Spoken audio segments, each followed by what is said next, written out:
Sejumlah 63 rumah tinggal di dalam daerah Kota Kinabalu, Sabah dirobohkan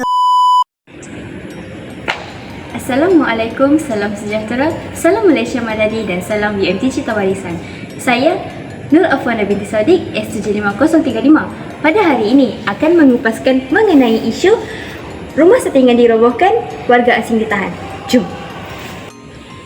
Apa itu rumah setinggan? Apa itu warga asing? Rumah setinggan merupakan kediaman yang didirikan di atas tanah yang tidak dimiliki oleh penghuni secara sah. Warga asing pula merupakan individu yang bukan warga asal negara itu, yang tinggal di sebuah negara tanpa dokumen yang sah dan melanggar syarat visa mereka.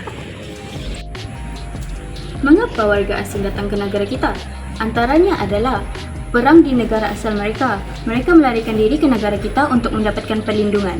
Seterusnya, dari berita harian yang pernah saya baca juga, warga asing sendiri menyatakan bahawa prosedur kemasukan ke negara kita sangatlah lemah sehingga mereka dengan mudah masuk ke negara kita tanpa dokumen yang sah. Antara faktor lain juga kemasukan warga asing ke negara kita adalah sindiket haram, iaitu pemerdagangan manusia yang dilakukan di beberapa perairan di Malaysia. Antara kesan kepada penduduk mengenai rumah setinggan yang dibina oleh warga asing ini adalah: pertama, kesan sosial. Warga asing ini boleh membawa kepada jenayah-jenayah seperti kecurian, dadah dan lain-lain lagi. Seterusnya, kesan kepada alam sekitar. Antaranya, warga asing tidak pandai menguruskan sisa. Hal ini boleh menyebabkan pencemaran bau, udara, tanah dan air. Rumah setinggan yang dibina oleh warga asing berdekatan dengan tepi sungai dan tanah rendah juga menyebabkan saluran tersumbat.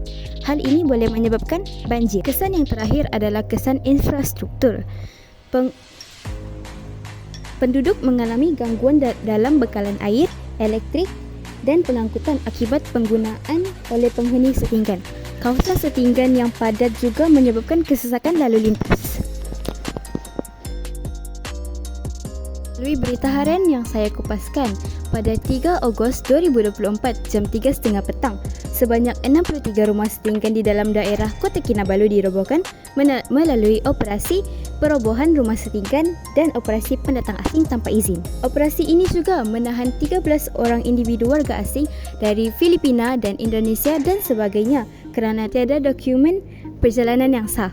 Tangkapan ini akan disiasat mengikut Seksyen 61C dan Seksyen 51C Akta Immigration 1959 dan 63. Alamak, masa sudah sampai ke penghujungnya. Terlalu mencemburi dalam masa yang singkat ini. Tidak mengapa, kita akan berjumpa di kupasan isu selanjutnya. Saya Nur Afwana binti Sadiq, S75035 mengundurkan diri. Assalamualaikum.